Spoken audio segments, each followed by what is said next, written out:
Brum brum brum, nandito na naman si Machong Brum Brum. Hoy mama.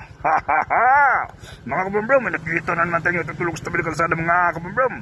Bigyan na naman natin ito ng pagkain, let's go! Punta tayo sa Jollibee mga kabrum brum para bumili ng pagkain para ibigay doon sa natutulog sa tabi ng kalsada. Kahit puntayin, patulong tayo doon sa natutulog sa tabi ng kalsada mga kabrum brum. Let's go mga kabrum brum, let's go!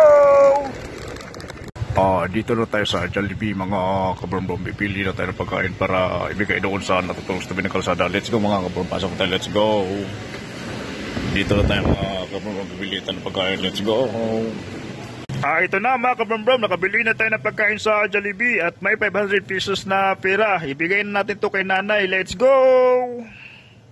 Let's go mga kabrum-brum, iatid na natin itong pagkain doon sa natutulog sa tabi ng kalsada. Natutulong na naman tayo ngayong gabi mga kabrum-brum doon sa natutulog sa tabi ng kalsada. Kahit kunti nakabigay tayo ng pagkain sa kanya. At least man lang pagising niya pagka umaga mga kabrum-brum, may makain siya mga kabrum-brum. Kahit kunti nakatulong tayo.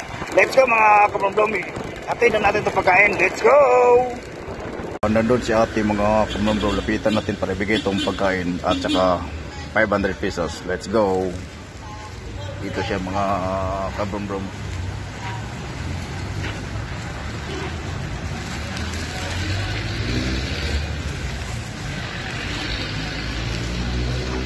Let's go mga kabrum-brum, nabigyan natin pagkain kay ate, let's go.